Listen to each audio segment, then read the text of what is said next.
Right. போன வீடியோல பங்குலாப சங்கம் அனைத்து விஷயமும் உள்ளடக்கி ஒரு வீடியோ போட்டிருந்தேன்.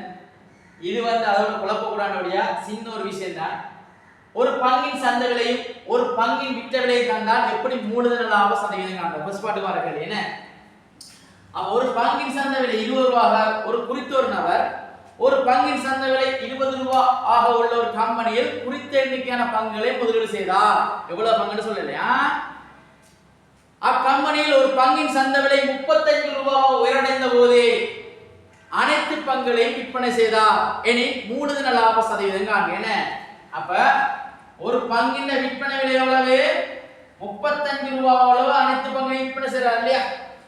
அப்ப மூலதன லாபம் ஒரு பங்கிற்கான மூலதன லாபம் எப்படி வரும்?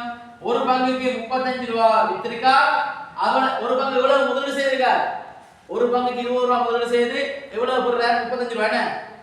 அப்ப எவ்வளவு லாபம் கழிச்சால் ரூபாய் 15 ரூபாய் மூலதன லாபம். ஒரு பங்குக்கான மூலதன லாபம் என்ன?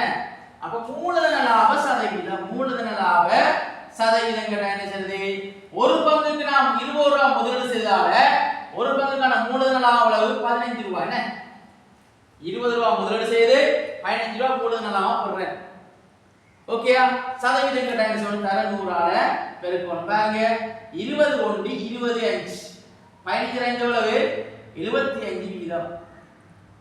அதுல நான் போன வீடியோல 75 கண்ணால அது மொத்தத்தை வச்சுக்கொண்டு இது அலகுக்கான விலையை வச்சுக்கொண்டு எப்படி சதவீதம் காண்றது. ஓகேயா?